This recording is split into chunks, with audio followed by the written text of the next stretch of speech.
But one of them is something called Reticular Activation System, RAS. Okay, RAS, which is Reticular Activation System. What Reticular Activation System is, and this is very, very important if you want to understand your clients and what's going on with them, is basically the following. Okay, I want you guys to look around this room at everything that is yellow. Okay, look around the room at everything that's yellow right now. You see it? Find the yellow, find the yellow. All right, close your eyes. Do it, close your eyes. Okay, just go with me here, even if it sounds stupid. How much blue stuff do you see in the room? Can't remember, right? Okay, open your eyes back again. Okay, well, my shirt was blue. Maybe you didn't even think of that. All right, so that's called Reticular Activation System. Whatever you think has value is actually what you're going to focus on, or what you view as having a threat. So, for example, let's say that a very attractive man or woman were to walk into the room right now. Okay, say some like muscular guy with his shirt off, like walked into the room right now, and he's like, like that, right? Okay, yeah. Okay, so let's say that happened. Well, where's your attention going to be? Right? I'm like, hey, listen to my ideas about corporate culture. Do you want to hear it? Right? You're like, yeah. Right? Because your reticular activation system, we're lighting up, right? You're licking your lips right here. Like, right? It's human nature, right? That's how we are. Okay, so that's reticular activation system. We focus in on what has value to us. Or what if some frightening man with a gun came in right now? Right? But I'm like, listen to me. Right? Listen to my talk about RAS. The man's got a gun. Would you be able to remember what I'm saying? Well, I'm still saying that stuff. I'm still saying what I'm saying, but your brain will screen it out. It actually blocks it out. Literally blocks it out. Well, that's called RAS, Reticular Activation System. We focus in on what has value to us. Maybe like a really, say some like amazing food just like got wheeled in. It smelled like really good, right? It's like you can't stop looking at it because it has value to us. Or say that something is a threat, we'll look at that. Well, another fascinating thing about RAS is actually that human beings, we tend to seek out validation of our existing beliefs. This is a fascinating thing about human beings.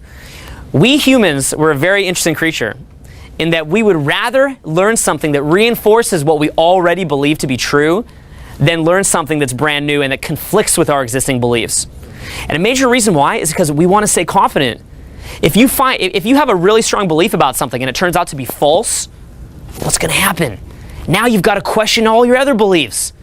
If this thing that I really believe is wrong, what else am I wrong about? And then it messes with your confidence. It gives you bad emotions.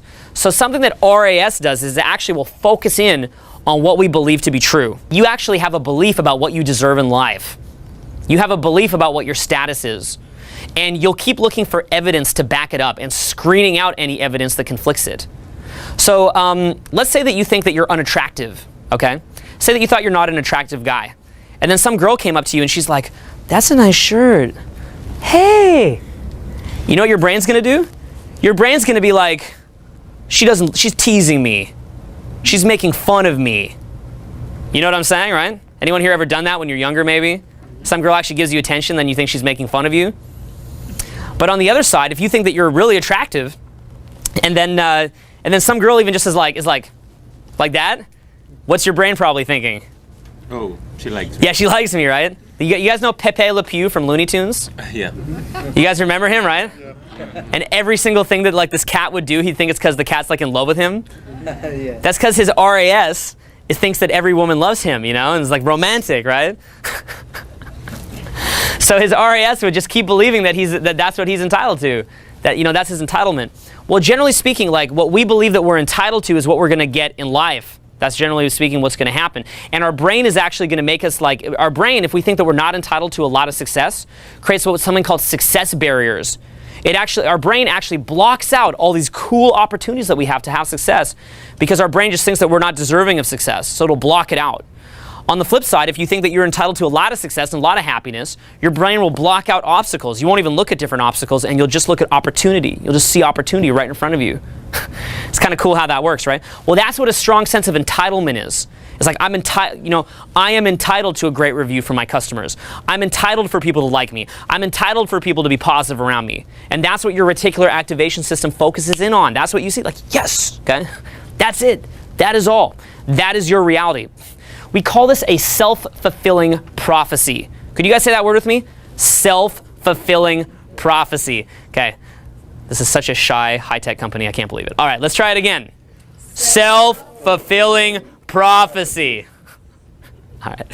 So, okay, I get you to say these words because, again, it's a lot of information here today. So I want you to be able to remember it. So self-fulfilling prophecy. Basically what that means is that what we believe to be true oftentimes becomes true just because we believe it, even though it maybe wouldn't have even come true. Self-fulfilling prophecy.